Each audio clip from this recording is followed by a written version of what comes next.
പ്രിയപ്പെട്ട സുഹൃത്തുക്കൾക്ക് നമസ്കാരം. ഏറ്റവും സത്യമായതൊന്നേയുള്ളൂ, കാലം. ഗുരുനാഥനുമാണ്. നമ്മൾക്കറിയാത്തത് കാലം നമ്മെ പഠിപ്പിക്കും. നാം ഓരോരുത്തരും കാണിക്കുന്നതൊക്കെ കണ്ട് കാലം നിന്ന് ചിരിക്കുകയായിരിക്കും.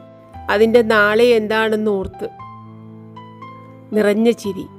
തീവ്ര ദുഃഖത്തിൽപ്പെട്ടുഴലുമ്പോൾ ഒരിക്കലും മറക്കാനാവില്ലെന്ന് നാം കരുതുന്നവ കാലം പതിയെ നമ്മുടെ സമീപത്ത് വന്ന് തൂവലുകൊണ്ട് ഒഴിയുന്നത് പോലെ മൃദുവായി ഒപ്പിയെടുത്തുകൊണ്ട് പോവും. നമ്മളറിയില്ല. ആ സ്നേഹത്തലോടലിനെയാണല്ലോ നാം മറവി എന്ന് വിളിക്കുന്നത്. രാജിയും സ്വയം മറക്കാനും മാറാനും തയ്യാറെടുക്കുകയാണ്. തുടക്കമെന്ന നിലയിൽ അമ്മയോടൊപ്പം അമ്പലത്തിൽ പോകാൻ ഒരുങ്ങുന്നു. ജിമ്മിൻ്റെ സാന്നിധ്യത്തിൽ തൻ്റെ കളിച്ചിരി അല്പം കൂടുതലാവുന്നുണ്ടോ എന്ന് അവൾക്ക് സ്വയം ഒരു സംശയം തോന്നിത്തുടങ്ങി. അതുകൊണ്ട് ഒന്ന് നിയന്ത്രിക്കാനും സ്വയം ഒരു ദൂരം കൽപ്പിക്കാനും അവൾ തീരുമാനിക്കുന്നു. വായിക്കാം. അവകാശികൾ 2-ാം ഖണ്ഡം 4-ാം ഭാഗം 3-ാം അധ്യായം. 11 മണിയാണ് അടിക്കുന്നത് കേട്ടത്. ഉറക്കം വരുന്നില്ല, വരുന്ന ലക്ഷണവുമില്ല. ഇന്ന് രാത്രി ശിവരാത്രി തന്നെ. രാജി തിരിഞ്ഞു കിടന്നു, ജനലിന് അഭിമുഖമായിട്ട്. പുറത്ത് നിലാവുണ്ട്, പക്ഷേ കുന്നിൻപുറത്തെ വൃക്ഷങ്ങൾക്കിടയിൽ ഇരുട്ട് മാത്രമേ ഉള്ളൂവെന്ന് തോന്നുന്നു. തലേണ ശരിക്കു വെച്ചു, ശരിയായില്ല. വീണ്ടും ശരിയാക്കി നോക്കി, ശരിയായില്ല. നാശം. മലർന്നു തന്നെ കിടന്നു, കോട്ടുവായിട്ടു. ഉറക്കം വരുന്നതിൻ്റെ അല്ല, വന്ന ഉറക്കം യാത്ര പറഞ്ഞ് പോകുന്നതിൻ്റെയാണ്. ഈയിടെ ഇങ്ങനെ പതിവില്ല. ഉറങ്ങാൻ അത്ര പ്രയാസപ്പെടാറില്ല. ഇടയ്ക്ക് ഉണരുമ്പോഴാണ് പ്രയാസം. സകല ആലോചനകളും അപ്പോഴാണ് തലയിൽ കടന്നുകൂടുക. അമ്മ താഴത്തേക്ക് പോയോ? ഇല്ലെന്ന് തോന്നുന്നു. കാലുച്ച കേട്ടില്ല. അച്ഛനെ കണ്ട വിവരം ഇന്നേ പറയേണ്ടിയിരുന്നില്ല. നാളെ മതിയായിരുന്നു. വീണ്ടും കണ്ടു, കൂടുതൽ സംസാരിച്ച ശേഷം. കൂടുതൽ എന്താണ് സംസാരിക്കാനുള്ളത്? തനിക്ക് അച്ഛനോട് കൂടുതലൊന്നും ചോദിക്കാനും പറയാനുമില്ല. അച്ഛൻ മിക്കവാറും ഒരു അപരിചിതനാണ്. പക്ഷേ അച്ഛന് പലതും കാണും, പറയാനും ചോദിക്കാനും പലതും. അതിനെക്കുറിച്ചും ചോദിച്ചേക്കും. എന്താ ഉണ്ടായത്? എന്തിനാ നീ ചോദിച്ചാൽ എന്ത് പറയും?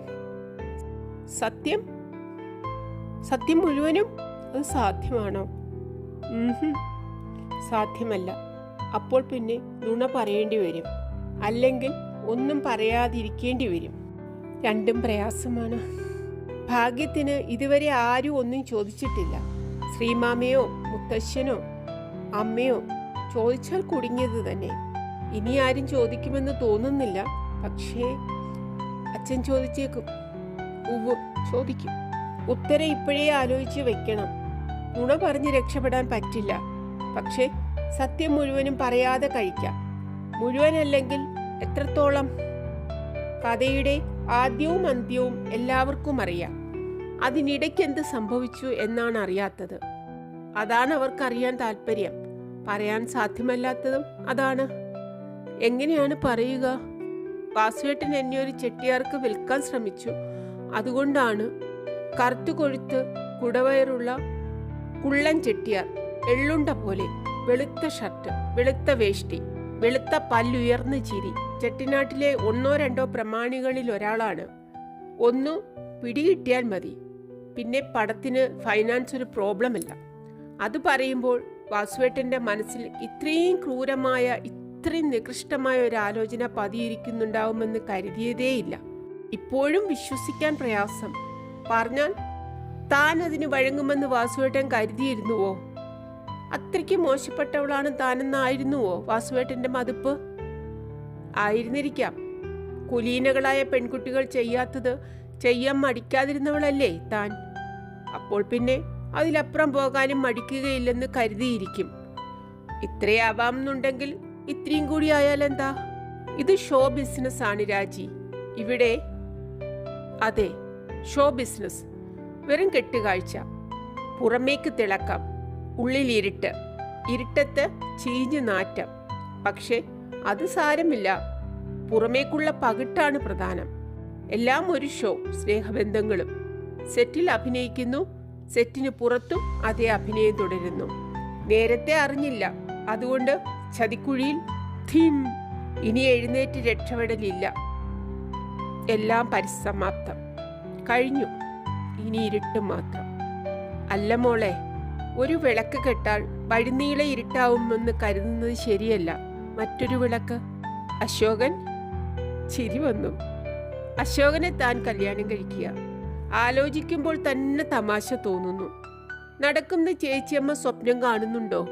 മനസ്സിൽ ഇങ്ങനെ ചിലതൊക്കെ കരുതിയിട്ടാണ് ചേച്ചിയമ്മ അങ്ങനെ പറഞ്ഞതെന്ന് മനസ്സിലായിരുന്നെങ്കിൽ അപ്പോഴേ മുഖത്തടിച്ചതുപോലെ മറുപടി കൊടുത്തേനെ. എങ്കിലും മഹാസൂത്രക്കാരി തന്നെ. അമ്മ പറഞ്ഞത് ശരിയാണ്. കുഞ്ഞമ്മയെ നല്ലതുപോലെ മനസ്സിലാക്കിയിട്ടാണ് ശ്രീമാമ്മ പറഞ്ഞത്. അതുകൊണ്ട് തന്നെ ആവണം കുത്തി കുത്തി ചോദിച്ചത്. ഇത്രയേ പറഞ്ഞുള്ളൂ? അതെ. ശ്രീമാമ്മ താൻ പറഞ്ഞത് മുഴുവൻ വിശ്വസിച്ചില്ലെന്ന് തോന്നുന്നു. മുഖത്ത് സംശയം ബാക്കിയുണ്ട്. വാതിൽ ചാരി നിൽക്കുന്ന അമ്മായി ഞാനൊന്നും അറിഞ്ഞില്ലേ നാരായണ എന്ന ഭാവത്തിലാണ്. ആട്ടെ, അശോകനെ കുറിച്ച് നിനക്കെന്താ അഭിപ്രായം? എനിക്കോ? എനിക്കൊരഭിപ്രായവുമില്ല. അവൻ്റെ ഇപ്പോഴത്തെ സ്വഭാവവും നടപടിയും നിനക്കറിയാം ഇല്ലേ? ഉവ്വ്. അതറിഞ്ഞിരുന്നിട്ട് അവനോട് ഇടപഴകണമെന്ന് നിനക്ക് തോന്നുന്നുണ്ടോ? മൗനം. ഉത്തരം ആവശ്യമില്ല. അങ്ങനെയൊരു തോന്നലും തനിക്കില്ലെന്ന് ശ്രീമാമ്മയ്ക്ക് അറിയാം. ചേച്ചിയമ്മ പറഞ്ഞതുകൊണ്ട് മാത്രമാണല്ലോ. നിനക്ക് ചേച്ചിയമ്മയെ അറിയില്ല. ഒന്നും കാണാതെ ഒരു കാര്യവും ചെയ്യില്ല ചേച്ചിയമ്മ. ഓരോന്നും കാൽക്കുലേറ്റഡ് ആയേ ചെയ്യും. അത് ഓർമ്മ വേണം എപ്പോഴും. മനസ്സിലായോ? തലയാട്ടുന്നു. ശരിയാണ്, ഇപ്പോൾ ബോധ്യമാവുന്നു. അശോകനെ കൊണ്ട് തന്നെ കല്യാണം കഴിപ്പിച്ചാൽ അശോകൻ മര്യാദക്കാരനായി തീരുമെന്നായിരിക്കും വിചാരം, വ്യാമോഹം, ഓരോരുത്തരുടെ ആഗ്രഹങ്ങൾ. രാധാകൃഷ്ണേട്ടനായിരുന്നു പോലും ആദ്യം. ഇപ്പോഴാണ് അറിയുന്നത്. അന്ന് അതിൻ്റെ ഒരു സൂചന പോലും കിട്ടിയില്ല. ആ വഴിക്ക് ചിന്തിക്കേണ്ട ആവശ്യവും ഉണ്ടായിരുന്നില്ല. അപ്പച്ചൻ്റെ മകനാണ് രാധാകൃഷ്ണേട്ടൻ. ഒരു വീട്ടിലെന്ന പോലെ വളർന്നതാണ്, സ്വന്തം ചേട്ടനെ പോലെ. ഡൽഹിയിൽ നിന്ന് മലേഷ്യയിലേക്ക് പോണ വഴിക്ക് തന്നെ ഒന്ന് വന്ന് കണ്ടുവെന്നു മാത്രം. അതിലെന്താ? 2-3 ദിവസം രസമായിരുന്നു. കലൈക്കോവിലിൽ നിന്ന് പ്രത്യേക അനുവാദം വാങ്ങിയിട്ടാണ് മഹാബലിപുരത്തും മറ്റും ഒന്നിച്ചു പോയത്. അത് കഴിഞ്ഞ് രാധാകൃഷ്ണേട്ടൻ തഞ്ചോങ് ബസാറിലേക്ക് മടങ്ങി. പിന്നെ ഒരു സമ്പർക്കവും ഉണ്ടായിട്ടില്ല. അന്നേ ചേച്ചിയമ്മയുടെ ഉള്ളിൽ അങ്ങനെയൊരു പ്ലാൻ ഉണ്ടായിരുന്നു. അന്ന് അത് തന്നെ അറിയിച്ചിരുന്നെങ്കിലോ? എന്തായിരിക്കും തൻ്റെ പ്രതികരണം? ചുമ്മാ ആലോചിച്ച് നോക്കാനൊരു രസം. രാധാകൃഷ്ണേട്ടൻ്റെ ഭാര്യയായിട്ട് ഇന്ന് ഡൽഹിയിൽ, നാളെ പാരീസിൽ, മറ്റന്നാൾ ടോക്കിയോവിൽ. ഫോറിൻ സർവീസിൽ നിന്ന് റിട്ടയർ ചെയ്യും മുമ്പ് ലോകമൊക്കെ കാണാം. റിട്ടയർ ചെയ്യുന്നത് അംബാസഡറായിട്ടായിരിക്കും. അംബാസഡറുടെ ഭാര്യ ചില്ലറ പദവിയൊന്നും അല്ല. ചിരി വരുന്നു. ഇപ്പൊ തോന്നുന്നുണ്ട് അന്നത് സമ്മതിക്കായിരുന്നു നല്ലതെന്ന്. അമ്മ പറഞ്ഞത് മറ്റൊരർത്ഥത്തിലാണ്. അന്നത് നടന്നിരുന്നുവെങ്കിൽ ഇനി ദുഃഖം അനുഭവിക്കേണ്ടി വരില്ലായിരുന്നുവല്ലോ എന്ന്. ശരിയാണ്. അന്ന് രാധാകൃഷ്ണനെ കല്യാണം കഴിച്ചിരുന്നുവെങ്കിൽ ഇന്നിങ്ങനെ കണ്ണീർ കുടിക്കേണ്ടി വരുമായിരുന്നില്ല. കുടുംബിനിയായി മാന്യതയോടെ കഴിയാമായിരുന്നു കാനഡയിൽ. സംതൃപ്തിയും സന്തോഷവും നിറഞ്ഞ കൊച്ചു കുടുംബം. വീടിന് നന്മണി വിളക്ക്, തറവാടിന് നിധി. പാട്ടിൽ പറഞ്ഞതുപോലെ മൂളി നോക്കി. വീടിന് നന്മണി വിളക്ക് നീ, തറവാടിന് നിധി നീ കുടുംബിനി. ഇരുട്ടത്ത് കിടന്ന് മൂളിയപ്പോൾ ചിരി വന്നു. അരുത്, ചിരിക്കരുത്, കരയുകയാണ് വേണ്ടത്. കഥയില്ലായ്മ കൊണ്ട് ജീവിതം ഇങ്ങനെ തുലച്ചതിന്. എൻ്റെ ഈശ്വര, ഗുരുവായൂരപ്പ, എന്നെ ഇങ്ങനെ. അപ്പോൾ രാജി ഈശ്വരവിശ്വാസിയാണ്. ഊണി ചാരിയിരുന്ന് തല ഒരു വശത്തേക്ക് ചെരിച്ച് ജിം ചോദിക്കുന്നു. എന്തൊരു ചോദ്യം! ഈശ്വരവിശ്വാസി അല്ലെന്നോ? ചോദിച്ചു വന്നേ ഉള്ളൂ. ചിലപ്പോൾ തനിക്ക് സംശയം തോന്നുന്നു. ഈശ്വരനെന്നൊരു ശക്തി ഉണ്ടോ? അമ്മയ്ക്ക് എന്ത് തോന്നിയിരിക്കുമോ ആവോ. അമ്മ പലതവണയായി അമ്പലങ്ങളിലേക്ക് വിളിക്കുന്നു, പോയിട്ടില്ല. വൈകുന്നേരം ജാലാൻ തുങ്കുവിലെ കോവിലിൽ കയറി തൊഴുതത് അമ്മ അറിഞ്ഞിട്ടുമില്ല. ഈശ്വരവിശ്വാസമേ ഇല്ലെന്ന് ധരിച്ചിരിക്കുമോ? രാവിലെ ബുക്കിറ്റീങ്കിയിലേക്ക് ഒന്നിച്ച് ചെല്ലാമെന്ന് പറയാമായിരുന്നു. പറഞ്ഞില്ലെങ്കിലും ശരി, നാളെ പോണം. രാവിലെ നേരത്തെ എണീക്കണം. മറ്റൊന്നുമില്ലെങ്കിലും അമ്പലങ്ങളിൽ പോയി തൊഴുതാൽ മനസ്സിനൊരു സമാധാനം കിട്ടും. സമാധാനം ഏറ്റവും വേണ്ട സമയത്ത് പ്രാർത്ഥിക്കാനേ തോന്നിയില്ല. മനസ്സ് നിറയെ വെറുപ്പായിരുന്നു, ഈശ്വരനോട് പോലും. ഇപ്പോൾ ഇല്ല, ഇപ്പോൾ വെറുപ്പില്ല. എല്ലാം തൻ്റെ തെറ്റാണെന്ന് മനസ്സിലാവുന്നു. എല്ലാ തെറ്റുകളും പൊറുക്കാനും മേലിൽ തെറ്റ് പറ്റാതിരിക്കാനും പ്രാർത്ഥിക്കുകയാണ് ഇനി വേണ്ടത്. സ്വന്തം ദൗർബല്യങ്ങൾക്ക് ഈശ്വരനെ പഴിക്കുന്നതിൽ അർത്ഥമില്ല. എല്ലാം ഈശ്വരൻ്റെ പാദങ്ങളിൽ സമർപ്പിക്കുക, വിശ്വസിക്കുക. വേദനകളും ദുഃഖങ്ങളും ഇറക്കി വയ്ക്കാനുള്ള അത്താണിയാണ് വിശ്വാസം. ജിമ്മിന് അങ്ങനെ ഒരു അത്താണിയില്ല. അത്താണിയില്ലാതെ ഭാരം ചുമന്ന് നടക്കാൻ കഴിവുള്ളവനായിരിക്കാം. തനിക്കതിന് കഴിവില്ല. വിശ്വാസത്തിൻ്റെ അത്താണി കൂടിയേ കഴിയൂ. നാളെ മുതൽക്ക്. രാജി കട്ടിലിൽ നിന്ന് എഴുന്നേറ്റു, ബെഡ് സ്വിച്ച് ഇട്ടു. വെളിച്ചത്തിൽ കണ്ണു പൊളിച്ചു. ഡ്രസ്സിംഗ് ടേബിളിൽ നിന്ന് ടൈം പീസ് എടുത്ത് 5 മണിക്ക് അലാറം വെച്ചു. രാവിലെ എണീറ്റ് ചെല്ലുമ്പോൾ അമ്മ അത്ഭുതപ്പെടും. ബാത്റൂമിലേക്ക് നടന്നു. തിരിച്ചു വന്ന് വിളക്കണച്ച് കിടക്കയിൽ നീണ്ടു നിവർന്ന് കിടക്കുമ്പോൾ ആലോചിച്ചു പോയി, പണ്ടിതൊക്കെ പതിവായിരുന്നല്ലോ എന്ന്. എന്തൊരു ഉത്സാഹമായിരുന്നു അന്ന്. അമ്മയുടെ കൂടെ എല്ലാറ്റിനും നിൽക്കും. രാവിലെ നേരത്തെ എണീക്കും, പച്ചവെള്ളത്തിൽ കുളിക്കും, പൂജാമുറിയിൽ ചെന്ന് നാമം ചൊല്ലും. മിക്ക ദിവസവും അമ്പലത്തിൽ പോവും. കലയിക്കോവിൽ വിടുന്നതുവരെയും ചിട്ട നിലനിർത്തിയിരുന്നു. സിനിമാ ലോകത്തിൽ ചേർന്നതോടെ താളം തെറ്റി. ഈശ്വരഭയവും ഭക്തിയും കൈവിട്ടിരുന്നില്ലെന്ന് ശരി തന്നെ. തിരുപ്പതിയിലും മധുരയിലും ഗുരുവായൂരും പോയി തൊഴുതിട്ടുണ്ടെന്നുള്ളതും ശരി തന്നെ. പക്ഷേ പിന്നെ അതൊക്കെ ഒരു വഴിപാടായി തീർന്നിരുന്നു. ജീവിത രീതിയെ മാറിപ്പോയിരുന്നുവല്ലോ. നൈറ്റ് ഷൂട്ടിംഗ് ഉണ്ടെങ്കിലും ഇല്ലെങ്കിലും രാവിലെ 8 മണിയായിട്ടേ എണീക്കൂ. കിടന്ന കിടപ്പിൽ ബെഡ് കോഫി വേണം. പിന്നെ ഒരു ഉറക്കം. കുളി തോന്നുന്ന നേരത്ത്. പൂജയും പ്രാർത്ഥനയും ഇല്ല. പലപ്പോഴും പബ്ലിസിറ്റി സ്റ്റിൽസ് എടുക്കേണ്ടി വരുമ്പോൾ വേഷം കെട്ടും. തിരൈമലറിൻ്റെ ഫോട്ടോഗ്രാഫറുടെ മുമ്പിൽ നിന്നുകൊടുത്തപ്പോൾ കുളിച്ചിട്ട് പോലും ഉണ്ടായിരുന്നില്ല. പക്ഷേ പടത്തിൽ കണ്ടാൽ തോന്നില്ല, ക്ഷേത്രത്തിൽ നിന്നിറങ്ങി വരുന്ന നാടൻ പെൺകുട്ടിയാണെന്ന് തോന്നും. അത്ര അസലായിട്ടുണ്ട്. ഒരിക്കൽ കൂടി എടുത്തു നോക്കാൻ തോന്നി. തലയ്ക്കിലുള്ള റീഡിംഗ് ലാമ്പ് കൊളുത്തി കിടന്ന കിടപ്പിൽ കൈനീട്ടി. ഡ്രസ്സിംഗ് ടേബിളിൻ്റെ വലിപ്പ് തുറന്നു. കാണാനില്ല. ഓ, രുക്മിണി തിരികെ എടുത്തുകൊണ്ട് പോയിരിക്കും. സാരമില്ല. തട്ടിലേക്ക് നോക്കിക്കൊണ്ട് മലർന്നു കിടന്നു. എന്തെല്ലാം കാട്ടിക്കൂട്ടി. അടുക്കളയിൽ പാല് കാച്ചുന്നത്, പൂജാമുറിയിൽ വീണ വായിക്കുന്നത്. ചിരി പൊട്ടിപ്പോയി. ഉറക്ക അട്ടഹസിച്ച് ചിരിക്കണമെന്ന് തോന്നി. മനുഷ്യർ എത്ര വിഡ്ഢികളാണ്. കാണുന്നതെല്ലാം കണ്ണടച്ച് വിശ്വസിക്കുന്ന പാവങ്ങൾ. കുളിക്കാതെ വേഷം കെട്ടിയ താൻ മുൻപൊരിക്കലും തൊട്ടു നോക്കിയിട്ടില്ലാത്ത വീണ വായിക്കുന്നു. അതും തൽക്കാലത്തെ ആവശ്യത്തിലേക്ക് കടം വാങ്ങിയ വീണ. ഇതൊക്കെ വേണം രാജി. താരമാവുമ്പോൾ ഒരു പടമൊക്കെ വേണം, അല്ലെങ്കിൽ ഗമയില്ല. ആരാധകർ ഇങ്ങനെ ചിലതെല്ലാം പ്രതീക്ഷിക്കുന്നു. അവരെ നിരാശപ്പെടുത്തിക്കൂടാ. പതിവ് പോലെ എല്ലാ ഏർപ്പാടുകളും വാസുവേട്ടൻ തന്നെയാണ് ചെയ്തത്. ചോദ്യങ്ങൾക്ക് ഉത്തരം പറഞ്ഞു തന്നതുപോലും. പക്ഷേ തിരൈമല റിപ്പോർട്ടർ വിട്ടില്ല. വിവരങ്ങൾ സാറ് പറഞ്ഞു തന്നാൽ മതി, പക്ഷേ ചില ചോദ്യങ്ങൾ നേരിട്ട് തന്നെ ചോദിക്കണം. അയാൾ എന്താ സമ്മതമല്ലേ എന്ന മട്ടിൽ തൻ്റെ നേരെ നോക്കുന്നു. താൻ ഭയപ്പെട്ട സ്കൂൾ വിദ്യാർത്ഥിനെ പോലെ വാസുവേട്ടനെയും. എന്ത് ചോദ്യങ്ങളാ? ചില്ലറ ചോദ്യങ്ങൾ. Personal taste, future ambitions etcetera. വായനക്കാർക്ക് അതിലൊക്കെയാണ് താല്പര്യമെന്ന് സാറിനറിയാമല്ലോ. ശരി, ചുരുക്കത്തിൽ കഴിക്കണം. സമാധാനമായി. ഇതൊക്കെയാണ് ചോദിക്കുന്നതെങ്കിൽ പ്രയാസം കൂടാതെ മറുപടി പറയാം. കാണാപ്പാഠം പഠിച്ചു വെച്ചിട്ടുള്ളതാണല്ലോ. റിപ്പോർട്ടർ ആദ്യത്തെ ചോദ്യം തൊടുക്കുന്നു.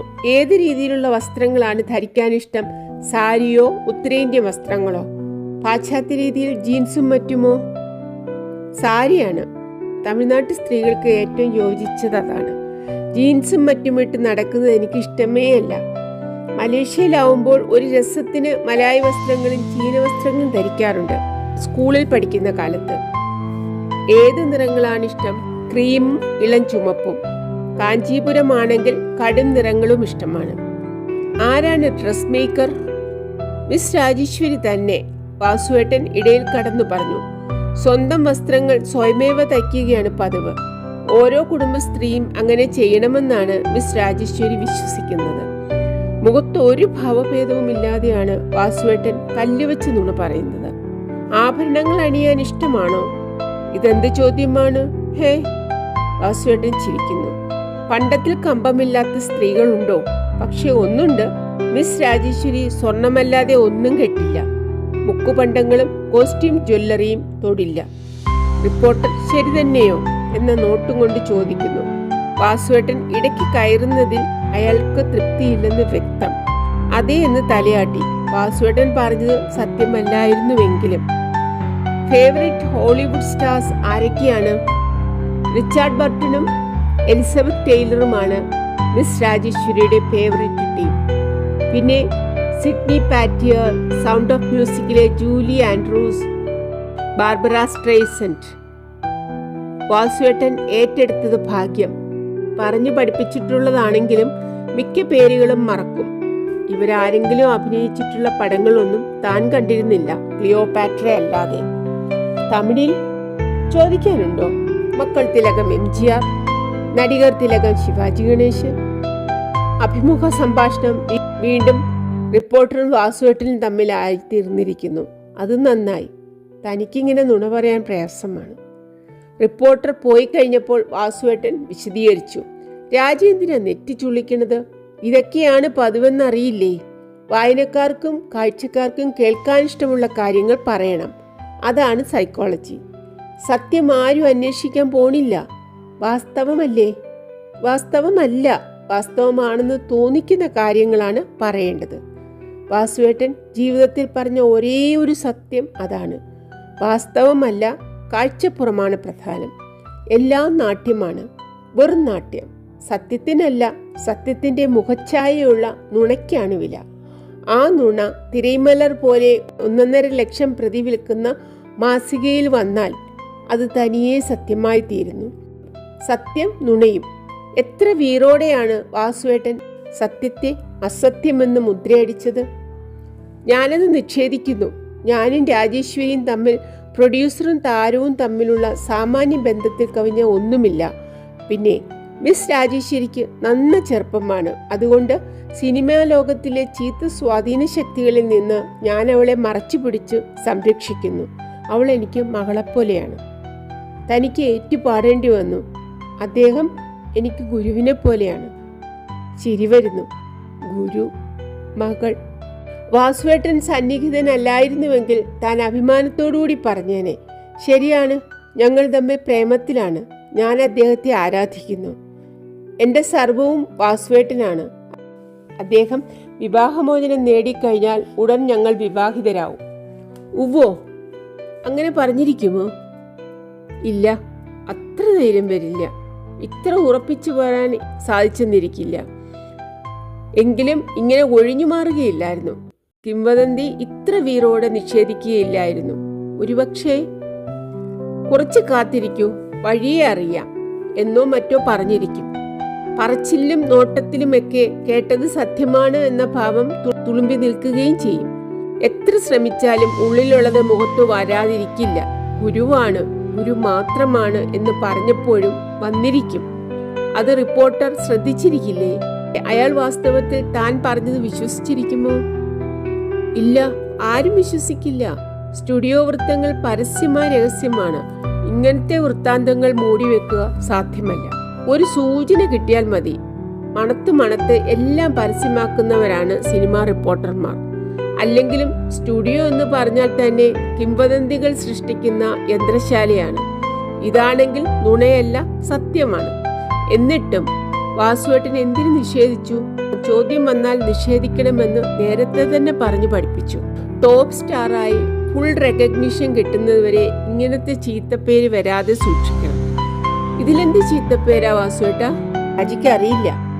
ഇത് പുറത്തെല്ലാവരും അറിഞ്ഞാൽ എന്താണ് പറയുകയെന്നോ? വാസുദേവൻ സ്വന്തം ആളെ സ്റ്റാറാക്കുകയാണ്, അല്ലാതെ രാജേശ്വരിക്ക് കഴിവുണ്ടായിട്ടൊന്നുമല്ല എന്ന്. അങ്ങനെ ഒരു പേര് വീണാൽ കഴിഞ്ഞു. കേട്ടപ്പോൾ ശരിയാണെന്ന് തോന്നി. പക്ഷേ അത് തന്നെയായിരുന്നു യഥാർത്ഥത്തിൽ ഉദ്ദേശം? അതോ സ്വന്തം തടി തപ്പിക്കാനോ?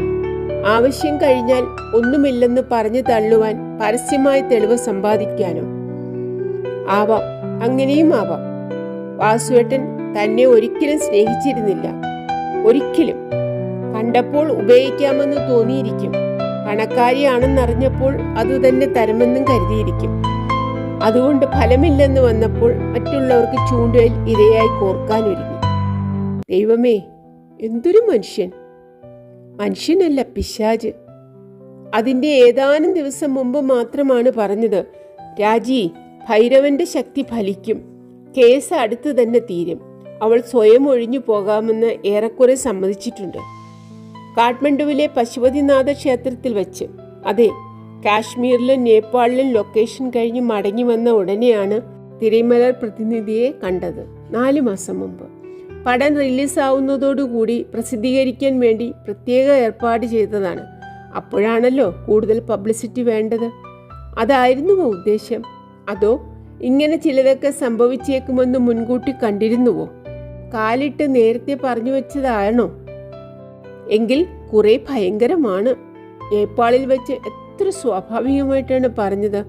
ഇനിയും കുറച്ച് ദിവസം കഴിഞ്ഞാൽ എനിക്കും കൂടി വേണ്ടി പ്രാർത്ഥിക്കേണ്ട ചുമതല രാജിക്കാവുമല്ലോ. ഇപ്പോഴേ പ്രാർത്ഥിക്കാറുണ്ട്. മുഖമുയർത്താതെ മറുപടി പറയുന്നു. മുഖമുയർത്താൻ മടി. വാസുവേട്ടനെ കരുതിയല്ല, ഭൈരവന്റെ ഭീമാകാരമായ പ്രതിമയുടെ നോക്കാൻ കൊള്ളാവുന്നതല്ലാത്ത നഗ്നത മൂലം. പൂജാരി നാളും പേരും ചോദിച്ച് പൂവെടുത്ത് ആരാധിച്ച് ബിംബത്തിന്റെ നഗ്നമായ ഭാഗങ്ങളിൽ തൊട്ടൊഴിഞ്ഞ് പ്രസാദം നൽകുന്നു. വെങ്കല ഹിന്ദുസ്ഥാനിയിൽ എന്തോ പറയുന്നു. രാജി ഭാഗ്യവതിയാണെന്നാണ് അയാൾ പറഞ്ഞത്. വാസുവേട്ടൻ പരിഭാഷപ്പെടുത്തുന്നു. ആഗ്രഹങ്ങളെല്ലാം നിറവേറുമെന്നും. ഗുരുവായൂർ അമ്പലത്തെ ഓർമ്മിപ്പിക്കുന്ന ശ്രീകോവിലിന് ചുറ്റും പ്രദക്ഷിണം വയ്ക്കുമ്പോൾ പരന്ന മുഖവും പതിഞ്ഞ മൂക്കുമുള്ള നേപ്പാളി സ്ത്രീകൾ കൗതുകത്തോടെ നോക്കുന്നു. ഭാഗ്മതി പുഴയിലേക്ക് ഇറങ്ങുന്ന സ്നാനഘട്ടത്തിൽ നല്ല തിരക്ക്. കല്യാണ പാർട്ടിയാണെന്ന് തോന്നുന്നു. വർണ്ണശബളമായ ഉടുപ്പുകൾ, വിചിത്ര സുന്ദരമായ ആഭരണങ്ങൾ. അവരുടെ ഉത്സാഹവും തിമിർപ്പും കാണുമ്പോൾ മനസ്സിനൊരു കുതികുത്തൽ. അധികം താമസിയാതെ ഒരു ദിവസം ഗുരുവായൂർ അമ്പലത്തിൽ വെച്ച് ഇതേപോലെ. എല്ലാം നിന്റെ ഇഷ്ടത്തിന് വിട്ടുതരാം. ഗുരുവായൂരെങ്കിൽ ഗുരുവായൂർ, മദിരാശിയിൽ വേണമെങ്കിൽ മദിരാശിയിൽ. നിലാവുള്ള രാത്രി സോൾട്ടി ഹോട്ടലിൻ്റെ മുറ്റത്തെ പുൽത്തകടിയിലിരിക്കുന്നു. മൈതാനത്തിന് ചുറ്റും ദീപസ്തംഭങ്ങൾ പോലെയുള്ള ദേവദാരുക്കൾ. അവയുടെ പിറകിൽ നിറപുറ പോലെ കൂമ്പി നിൽക്കുന്ന കുന്നും ഓടിൽ വാർത്ത കൂറ്റൻ നിലവിളക്ക് പോലെ നിൽക്കുന്ന സ്വയംഭൂനാഥ ക്ഷേത്രവും. ഇപ്പുറത്ത് തിരശീലയിട്ട കതിർമണ്ഡപം പോലെ കാണാം നേരിയ മൂടൽമഞ്ഞിലൊളിച്ച നാഗാർജുന പർവ്വതനിര. വിഷ്ണുമതി നദിയിൽ കുളിച്ചെത്തുന്ന ഇളങ്കാറ്റ് പനിനീർ വീശുന്നു. വാസുവേട്ടൻ്റെ തോളത്ത് തലചായ്ച്ച് കണ്ണടച്ചങ്ങനെ ഇരിക്കുമ്പോൾ സ്വർഗം മരണാനന്തരമല്ല, ഇവിടെ തന്നെയാണെന്ന് തോന്നിപ്പോന്നു. പക്ഷെ ഒന്നുണ്ട്. അലസമായി മൂളുന്നു. അശ്രദ്ധമായിട്ടേ കേൾക്കുന്നുള്ളൂ. മനസ്സ് സ്വപ്നമേഖലകളിൽ മൂളിപ്പാട്ട് പാടി നടക്കുകയാണ്. രാജു ഒരു കാര്യം നല്ലപോലെ ഓർമ്മ വയ്ക്കണം. പ്രൊഡ്യൂസറുടെ ഭാര്യയാവുമെന്ന് വെച്ചാൽ റോസ് ബെഡൊന്നുമല്ല. വളരെ കഷ്ടപ്പാടുകളും ത്യാഗങ്ങളും അനുഭവിക്കേണ്ടി വരും. ആയിക്കോട്ടെ, വാസുവേട്ടന് വേണ്ടി എന്ത് സാക്രിഫൈസും ചെയ്യാൻ ഞാൻ റെഡിയാണ്. ഇപ്പോൾ രാജു സ്വപ്നത്തിലാണ്, അതുകൊണ്ട് അങ്ങനെയൊക്കെ പറയും. പറയുന്നത് പോലെ എളുപ്പമല്ല സാക്രിഫൈസസ് സഹിക്കാൻ. അതെന്നെ അറിയാഞ്ഞിട്ടാണ്. എനിവേ, ഇപ്പോൾ അതൊക്കെ എന്തിനാ പറയണത്? Don't spoil A lovely night. സുന്ദരമായ രാത്രി നഷ്ടപ്പെടുത്താൻ മനസ്സുണ്ടായിട്ടല്ല വാസുവേട്ടൻ അങ്ങനെയൊക്കെ പറഞ്ഞത്. മദിരാശിയിൽ തിരിച്ചെത്തിയ ശേഷം ഒരു സാക്രിഫൈസ് ആവശ്യപ്പെടാൻ വേണ്ടി തയ്യാറെടുക്കുകയായിരുന്നു. സാക്രിഫൈസ്, ത്യാഗം. കയ്യിലൊരു തോക്കുണ്ടായിരുന്നുവെങ്കിൽ ആ നിമിഷം ഭസ്മമാക്കിയേനെ. വേണ്ടാത്തത് വീണ്ടും വീണ്ടും ആലോചിച്ച് മനസ്സ് പുണ്ണാക്കേണ്ട. Table lamp അണച്ചു. ഉറക്കമിനി ഇപ്പോഴൊന്നും വരില്ല. എന്നാലും കണ്ണടച്ചൊന്നും ആലോചിക്കാതെ കിടക്കാം. കോണിത്തളത്തിൽ കാലൊച്ച കേട്ടപ്പോൾ കിടന്ന കിടപ്പിൽ തിരിഞ്ഞു നോക്കി. ഓ, വാതിലടച്ചിരിക്കുകയാണല്ലോ. അമ്മയാണ്. 11:30 ആയി കാണും മണി. ഇനി താഴത്തു പോയി മുത്തശ്ശനെ പുതപ്പിച്ച് കുറച്ചു നേരം ചുറ്റിപ്പറ്റി നിന്ന് കുളിമുറിയിലും പൂജാമുറിയിലുമായി കുറേ നേരം ചെലവാക്കിയിട്ടേ കിടക്കൂ. 12-12:30 ആവും. 4:30 ഉണരുകയും ചെയ്യും. അതിനിടയ്ക്ക് 1-2 തവണ എഴുന്നേറ്റ് മുത്തച്ഛനെ നോക്കും. എന്തൊരു ജീവിതം! ത്യാഗമെന്ന് പറഞ്ഞാൽ ഇതാണ്. സ്വന്തം അച്ഛനല്ലാത്ത ഒരാൾക്ക് വേണ്ടി, ഒരു തരത്തിൽ ജീവിതം നശിപ്പിച്ച ഒരാൾക്ക് വേണ്ടി ജീവിതം ഒഴിഞ്ഞു വെച്ചിരിക്കുകയാണ് അമ്മ.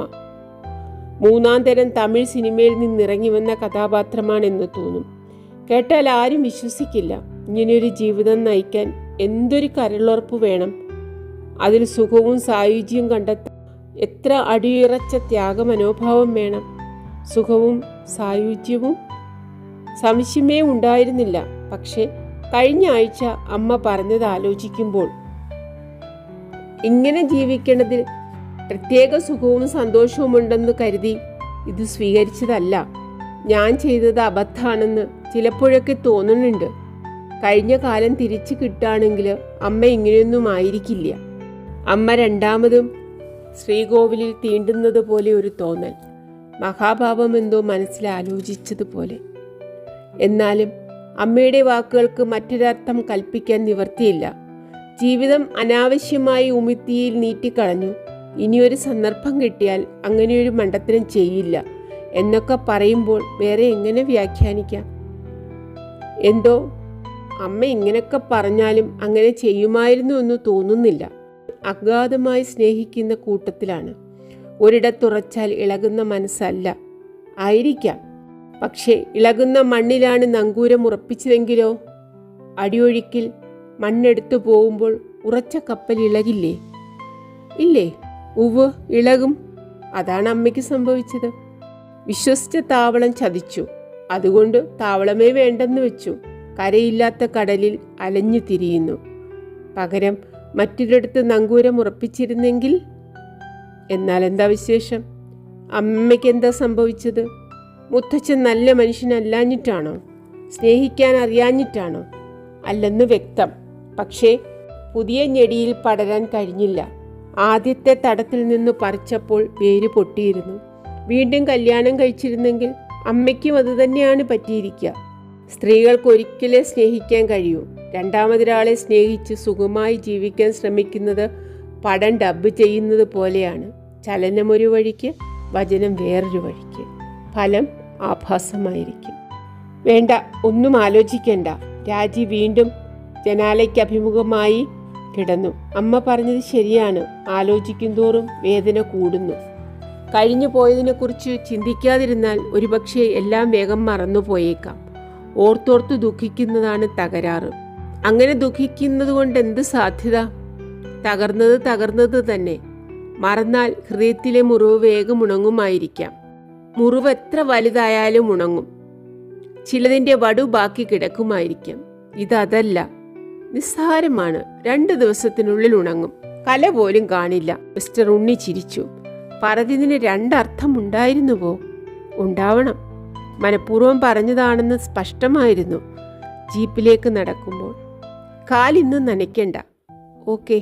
ബാൻഡേഡ് കൊണ്ട് ചെരുപ്പിന് തടസ്സമുണ്ടോ? ഇല്ല. ചെറിയ മുറിവുകൾ കെട്ടരുതെന്നാണ് പുതിയ സിദ്ധാന്തം. കാറ്റും വെളിച്ചവും തട്ടാൻ തുറന്നിടണം. പക്ഷേ കാലിലാണല്ലോ. ചെളിയും പൊടിയും തട്ടാൻ എളുപ്പമുണ്ട്. മറ്റെവിടെയാണെങ്കിലും കാറ്റും വെളിച്ചവും തട്ടുകയാണ് വേണ്ടത്. തികച്ചും അനാവശ്യമായ പ്രസംഗം. കാലം നുരഞ്ഞു പൊട്ടിയതിന് ഇത്രയൊക്കെ പറയാനുണ്ടോ? അപ്പോൾ അതല്ല മനസ്സിലെ ഉദ്ദേശ്യം. ഉപദേശിക്കുകയാണ്. ചില്ലറ വേദനകളൊക്കെ മറക്കണം. പെട്ടെന്ന് മിസ്റ്റർ ഉണ്ണിയോട് ദേഷ്യം തോന്നി. ആവശ്യമില്ലാത്ത കാര്യത്തിൽ എന്തിനു തലയിടുന്നു? ആകപ്പാടെ ആളുമായിട്ടൊന്ന് സമരസപ്പെട്ട് വരികയായിരുന്നു. അതിനിടയ്ക്കാണ് പരോക്ഷമായ ഈ ഉപദേശം. ജീപ്പിൽ ഉടനീളം ഏറെക്കുറെ മൗനം പാലിക്കുകയാണ് ചെയ്തത്. ചോദിച്ചതിനും പറഞ്ഞതിനുമൊക്കെ ഒരു വാക്ക് അല്ലെങ്കിൽ ഒരു മൂളൽ. അദ്ദേഹം എന്ത് വിചാരിച്ചിരിക്കുമോ ആവോ? ചെയ്തത് വാസ്തവത്തിൽ മര്യാദയായില്ല. അങ്ങനെയൊന്നും ഉദ്ദേശിച്ച് പറഞ്ഞതാവില്ല. അഥവാ പറഞ്ഞാൽ തന്നെ എന്താണ്? ശ്രീമാമയെ പോലെ കണക്കാക്കിയാൽ മതി. അനുഭവത്തിൽ നിന്നാണ് ഞാൻ പറയുന്നത്. ചുമ്മാ മനഃശാസ്ത്രം പറയുന്നതല്ല. അല്ലായിരിക്കാം. പക്ഷെ അദ്ദേഹത്തിൻ്റെ അനുഭവവും തൻ്റെ അനുഭവവും ഒരു തരത്തിലുള്ളതല്ലല്ലോ. ആണോ? ആവോ? എന്താണ് അദ്ദേഹത്തിൻ്റെ അനുഭവം? ഭാര്യ ഉപേക്ഷിച്ചു പോയി. അവർ ചീത്ത സ്ത്രീ ആയിരുന്നു അത്രേ. ആവോ? ജിം പറഞ്ഞ അറിവേ തനിക്കുള്ളൂ. സത്യം ആർക്കറിയാം? ജിം പുരുഷനാണ്. പുരുഷന്മാർ എത്രയായാലും സ്ത്രീയെയാണ് കുറ്റം പറയുക. അല്ലെങ്കിലും മിസ്റ്റർ ഉണ്ണി പറഞ്ഞ അറിവല്ലേ ജിമ്മിനുണ്ടാവൂ. മിസ്റ്റർ ഉണ്ണി കുറ്റക്കാരനായി കൂടെന്നില്ല. ആവണം. ആണുങ്ങൾ എന്ത് കുറ്റം ചെയ്താലും കേസില്ല. കേസ് മുഴുവൻ പെണ്ണുങ്ങളുടെ തലയിലാണ് വീഴുക. ദൈവം പെണ്ണുങ്ങളെ സൃഷ്ടിച്ചിട്ടുള്ളത് വേദന തിന്നാൻ മാത്രമായിട്ടാണ്. ദൈവവും പുരുഷനാണല്ലോ. മനസ്സിലാവണമെങ്കിൽ ദൈവം പെണ്ണായി ജനിക്കണം. പാട്ടിൽ പറഞ്ഞതുപോലെ, തീരാത്ത ദുഃഖത്തിൻ തീരത്തൊരുനാൾ സ്ത്രീയായി ദൈവം ജനിക്കണം. പെണ്ണിൻ്റെ കണ്ണീരിൻ താപവും ആഴവും അന്നേ മനസ്സിലാകൂ, ദൈവത്തിന് അന്നേ മനസ്സിലാവൂ. മൂളി നോക്കിയപ്പോൾ ചിരിച്ചുപോയി. എന്തൊക്കെ വിഡ്ഢിത്തങ്ങളാണ് കിടന്നാലോചിക്കുന്നത്. പുറത്ത് നിലാവിന് പ്രകാശം വർദ്ധിച്ചിരിക്കുന്നു. റീറ്റെയിനർ വാളിലെ വെളുത്ത കരിങ്കല്ലിൽ പ്രതിഫലിച്ച് നിലത്തെ നിഴലിൽ വീഴുന്നു. കരിങ്കല്ല് മതിലിനപ്പുറം ഉയർന്നു പോകുന്ന കുന്ന്. കുന്നിലെ മരങ്ങളിൽ നിലാവും മഞ്ഞും മീതേക്ക് മീതെ വെള്ളവസ്ത്രം ചാർത്തുന്നു. മന്ത്രകോടി ഉടുപ്പിച്ച് കല്യാണപ്പെണ്ണിനെ പോലെ ചമയിക്കുന്നു. കല്യാണപ്പെണ്ണ് തലയിമകളിൽ കല്യാണപ്പെണ്ണ് ചമഞ്ഞ് സെറ്റിൽ കയറി വന്നപ്പോൾ ഡയറക്ടർ വിശ്വനാഥ റാവു തമാശയായി അനുഗ്രഹിച്ചു. ശീഘ്രമേവ വിവാഹപ്രാപ്തി രസ്തു. സാധാരണയായി തമാശ പറയാത്ത ആളാണ് റാവു. താൻ ലജ്ജയോടെ വാസുവേട്ടനെ നോക്കി. വാസുവേട്ടൻ ഒരു കണ്ണ് പതുക്കെ ഒന്നിറക്കി. അടുത്തു തന്നെ ഫലിക്കുമെന്ന് പറയുന്ന പോലെ ഫലിച്ചു. കുറേയേറെ ഫലിച്ചു. ഇനി ഫലിക്കാവുന്നത് മറ്റൊന്നാണ്. താനും അശോകനും, അശോകനും താനും. ആലോചിക്കും തോറും കൂടുതൽ ചിരി വരും. അടുത്ത് പെരുമാറിയാൽ അശോകനെ താൻ തൻ്റെ ജീവിതത്തിലേക്ക് സ്വാഗതം ചെയ്യുമെന്ന് ചേച്ചിയമ്മ കരുതുന്നു. വിചാരിച്ചിരിക്കും, ചെറുപ്പമല്ലേ, കഴിഞ്ഞതൊക്കെ രാജി പെട്ടെന്ന് മറക്കും. കഷ്ടം. ചേച്ചിയമ്മേ, പെണ്ണായിട്ടും ചേച്ചിയമ്മയ്ക്ക് എന്നെ മനസ്സിലാക്കാൻ കഴിയുന്നില്ലല്ലോ.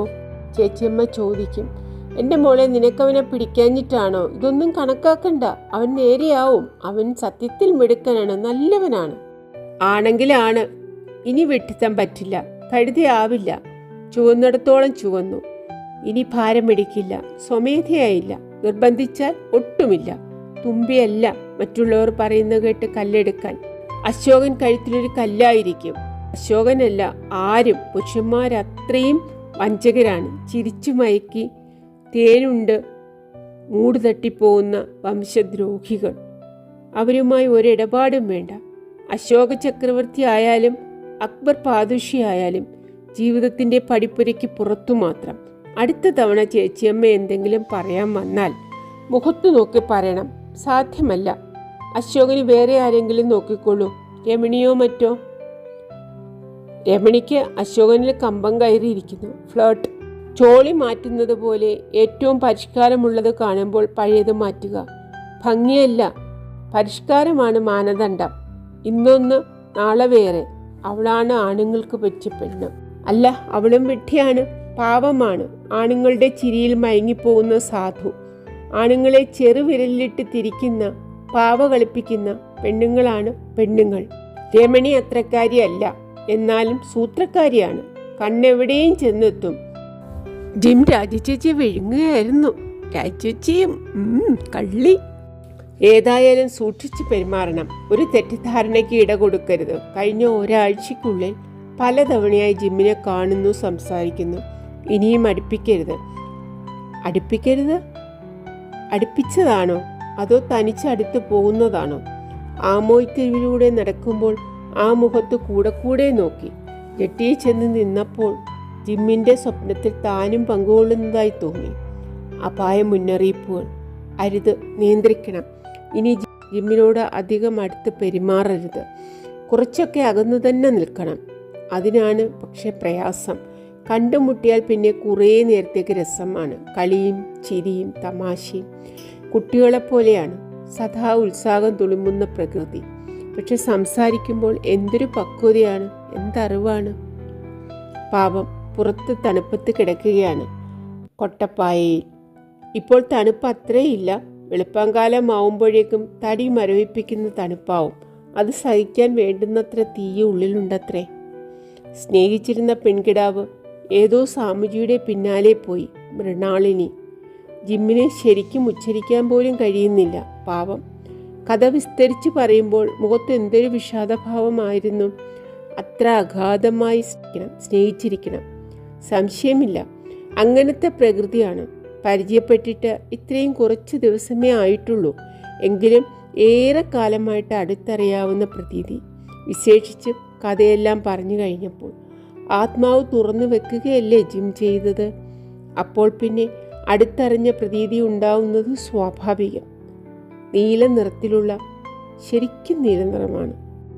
നീല നിറത്തിലുള്ള ആ കണ്ണുകൾ ആത്മാവിലേക്ക് തുറന്നിട്ട ജനാലകളാണ്.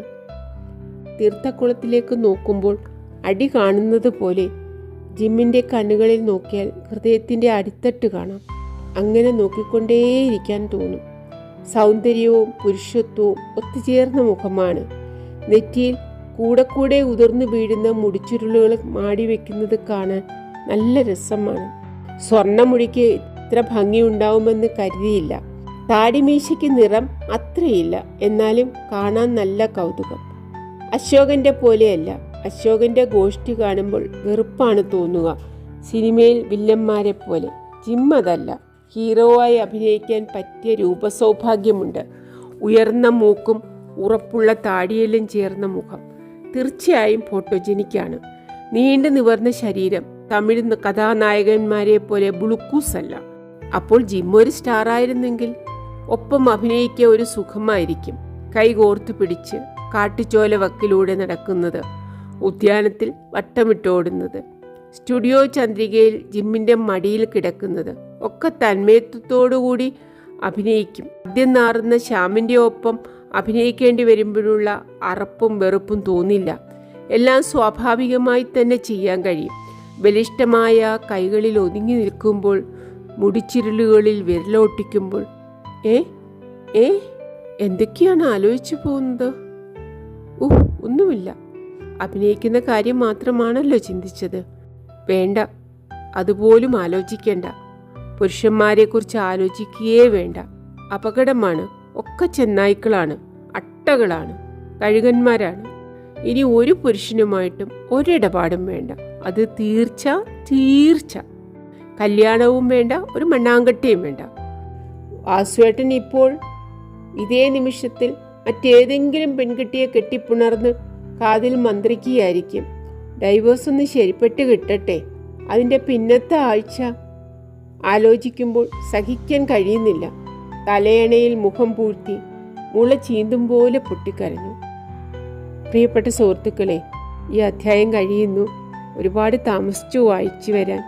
എന്നോട് ക്ഷമിക്കുക. അടുത്ത അധ്യായവുമായി വേഗം എത്താം. Thank you.